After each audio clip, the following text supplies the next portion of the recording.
Assalamualaikum warahmatullahi wabarakatuh. Perkenalkan, nama saya Nadiatul Aisyah, NPM 2001020033, akan mempresentasikan materi tentang akuntansi bagi perubahan harga. Definisi perubahan harga. Untuk memahami makna istilah perubahan harga, harus dibedakan antara pergerakan harga umum dan pergerakan harga spesifik. Yang keduanya masuk dalam istilah perubahan harga itu. Perubahan harga umum. Suatu perubahan harga umum terjadi apabila secara rata-rata harga seluruh barang dan jasa dalam suatu perekonomian mengalami perubahan. Unit-unit moneter memperoleh keuntungan atau mengalami kerugian daya beli. Kenaikan harga secara keseluruhan disebut inflasi, sedangkan penurunan harga disebut deflasi. Perubahan harga spesifik. Perubahan harga spesifik mengacu pada perubahan dalam harga barang atau jasa tertentu yang disebabkan oleh perubahan dalam permintaan dan penawaran. Alasan pelaporan keuangan di masa perubahan harga berpotensi menyesatkan. Selama periode inflasi, nilai aktiva yang dicatat sebesar biaya akuisisi awalnya jarang mencerminkan nilai terkininya yang lebih tinggi. Nilai aktiva yang dinyatakan lebih rendah menghasilkan beban yang dinilai lebih rendah dan laba yang dinilai lebih tinggi. 3. Dari sudut pandang manajemen, ketidakakuratan pengukuran dapat mendistorsi A. Proyeksi keuangan yang didasarkan pada data seri waktu historis. B. Anggaran yang menjadi dasar pengukuran kinerja. C. Data kinerja yang tidak dapat mengisolasi pengaruh inflasi yang tidak dapat dikendalikan. Jenis-jenis penyesuaian inflasi. Penyesuaian tingkat harga umum.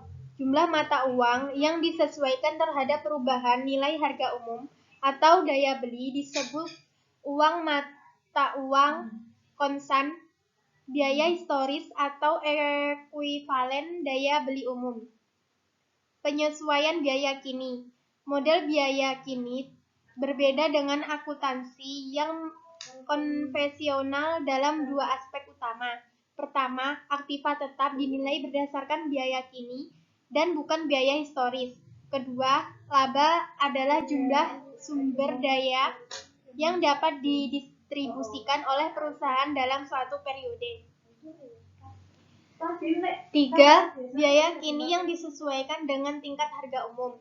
Model biaya kini yang disesuaikan dengan tingkat harga umum menggunakan teks harga umum maupun khusus. Indeks harga terjadi karena perubahan tingkat harga umum biasanya diukur dengan tingkat harga. Suatu indeks harga adalah resiko biaya. Penggunaan indeks harga. Yang pertama, angka indeks harga digunakan untuk mentranslasikan jumlah uang yang dibayarkan selama periode terdahulu menjadi ekuivalen daya beli pada akhir periode. 2. Angka-angka tingkat harga yang telah disesuaikan tidak mewakili biaya kini. Pos-pos yang dimaksud atau angka-angka tersebut masih merupakan biaya historis. Angka-angka biaya historis yang disajikan ulang dalam unit pengukuran yang baru daya beli umum dan akhir periode. Objek penyesuaian tingkat harga umum. 1. Secara tradisional, laba merupakan bagian dari kekayaan perusahaan yang dapat ditarik oleh perusahaan selama suatu periode akuntansi, tanpa mengurangi kekayaannya hingga berada di bawah posisi awal.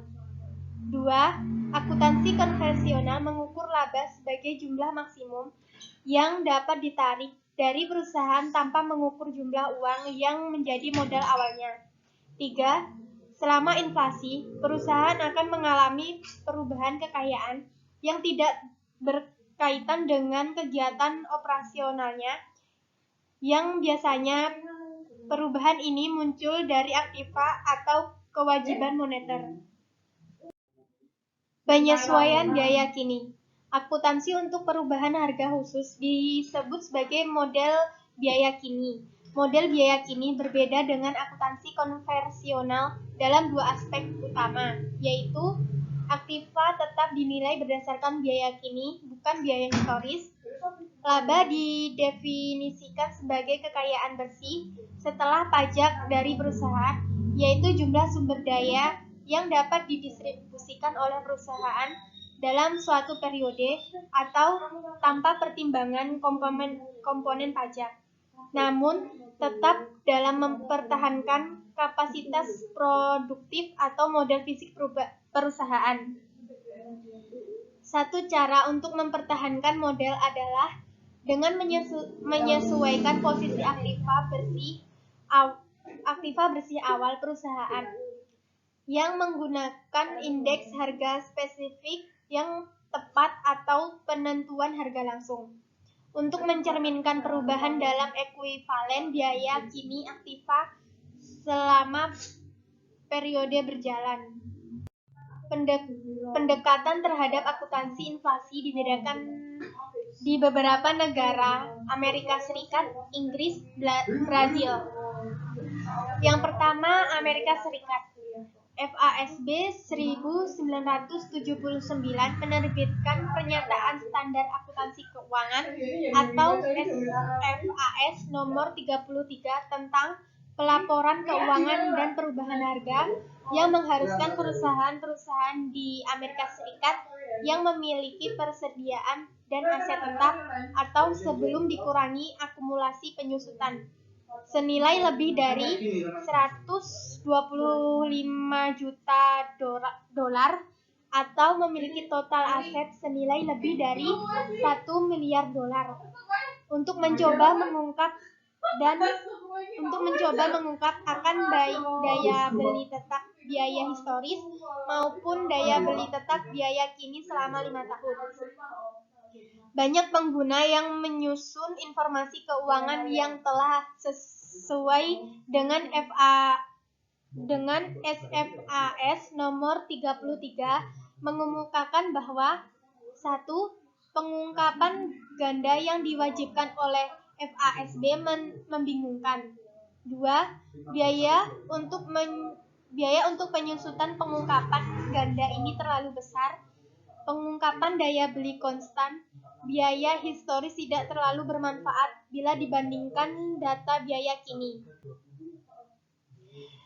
FASB memperbolehkan perusahaan untuk menggunakan metode transaksi sajian ulang atau menyesuaikan diri terhadap inflasi luar negeri yang kemudian melakukan transaksi terhadap dolar Amerika Serikat dengan penyesuaian terhadap data biaya kini. Untuk mencerminkan inflasi dapat didasarkan pada indeks umum Amerika Serikat atau luar negeri.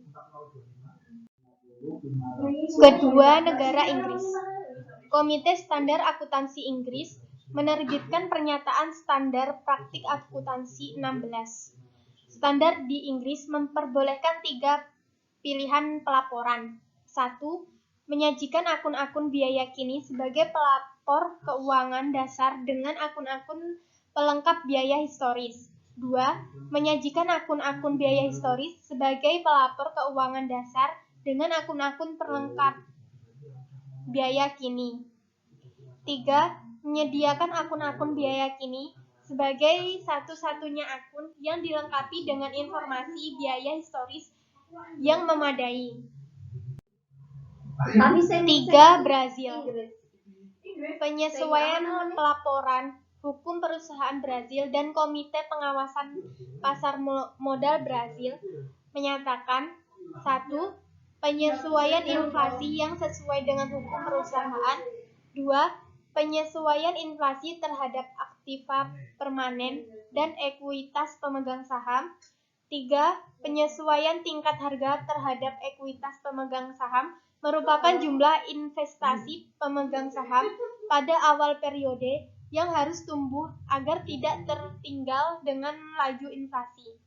4. Penyesuaian aktiva permanen yang lebih kecil daripada penyesuaian ekuitas menyebabkan kerugian daya beli. Badan Standar Akuntansi Internasional (IASB) menyimpulkan bahwa laporan posisi keuangan dan kinerja operasional yang dinyatakan dalam mata uang lokal di lingkungan hiperinflasif tidak bermanfaat.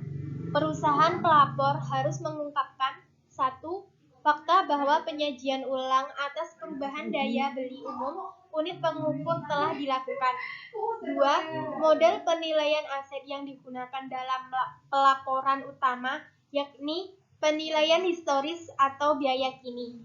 3. Entitas dan tingkat indeks harga per tanggal neraca berdasarkan pergerakannya selama tahun pelaporan. 4. Laba atau rugi moneter bersih tahun berjalan. Laba dan rugi inflasi. Laba dan rugi pos-pos moneter di Amerika Serikat ditentukan dengan menyajikan ulang dalam dolar konstan, saldo awal dana akhir, serta transaksi dalam seluruh aktiva dan kewajiban moneter, termasuk utang jangka panjang. Di Inggris, keuntungan dan kerugian pos-pos moneter dipisahkan menjadi modal kerja moneter atau mekanisme penyesuaian. Kedua, angka tersebut ditentukan melalui perubahan harga khusus dan buku umum. Mekanisme penyesuaian mengindikasikan manfaat atau biaya kepada pemegang saham berasal dari pembiayaan utama selama suatu periode perubahan harga. Pendekatan Brazil yang tidak lagi diwajibkan tidak menyesuaikan aktiva dan kewajiban kini secara eksplisit. Karena jumlah-jumlah ini dinyatakan dalam hal nilai yang dapat direalisasi, namun demikian, penyesuaian dan penyajian bersih aktiva permanen atau kerugian daya beli umum atas pendanaan modal kerja yang berasal dari utang atau kewajiban. Laba dan rugi modal. Akuntansi untuk biaya kini membagi total laba menjadi dua bagian. 1. Laba operasi. Perbedaan antara pendapat kini dan biaya kini sumber daya yang dikonsumsi. 2.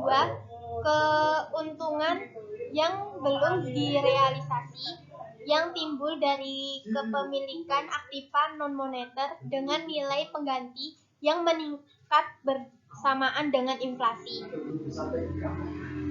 Kenaikan dalam biaya penggantian aktiva operasi, yaitu proyeksi arus keluar yang lebih tinggi untuk mengganti peralatan, bukanlah suatu keuntungan baik itu direalisasikan atau tidak.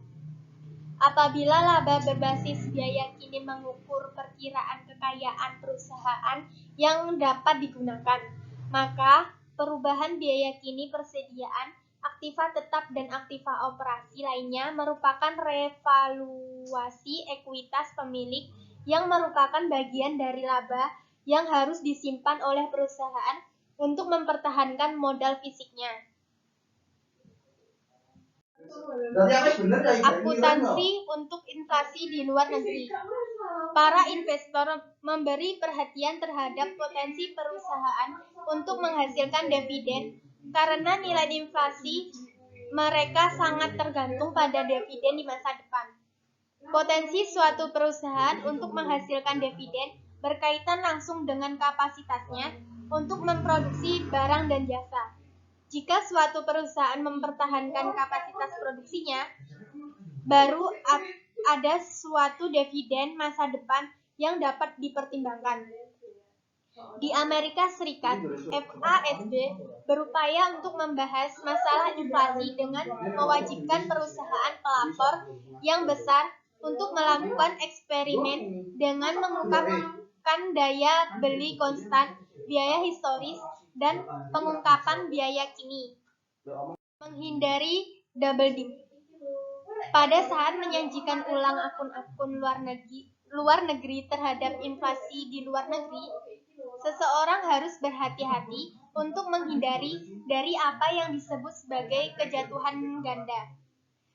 Masalah ini muncul karena inflasi lokal langsung berpengaruh kurs yang digunakan dalam transaksi. Ukuran penyesuaian yang terjadi untuk menghapuskan kejatuhan ganda akan berbeda-beda, tergantung pada sejauh mana kurs dan perbedaan inflasi berhubungan secara negatif. Kesimpulan, dari penjabaran di atas dapat disimpulkan bahwa perubahan harga dibedakan antara pergerakan harga umum dan pergerakan harga spesifik. Kegagalan untuk menyesuaikan data keuangan perusahaan terhadap perusahaan dalam daya beli unit moneter juga menimbulkan kesulitan bagi pembaca laporan keuangan untuk menginterpretasikan dan membandingkan kinerja operasi perusahaan yang dilaporkan. Penyesuaian inflasi dibedakan menjadi dua metode, yaitu penyesuaian tingkat harga umum dan penyesuaian harga kini. Dari kedua metode tersebut, metode yang terbaik adalah satu cara untuk mempertahankan modal adalah menyesuaikan ke histori harga kini. Badan Akuntansi Internasional menyatakan bahwa laporan keuangan suatu perusahaan yang dilakukan pelapor dalam mata uang perekonomian hiperinflasi apakah didasarkan pada kerangka penilaian biaya historis atau biaya kini harus disajikan ulang sesuai dengan daya beli konstan pada tanggal neraca. Aturan ini juga berlaku untuk angka terkait dalam periode sebelumnya. Akuntansi untuk inflasi di luar negeri dapat dipecahkan dengan menyajikan ulang akun perusahaan luar negeri dan domestik menjadi ekuivalen harga kini akan menghasilkan informasi yang relatif dengan keputusan. Sekian presentasi dari saya. Mohon maaf jika ada kesalahan. Wassalamualaikum warahmatullahi wabarakatuh.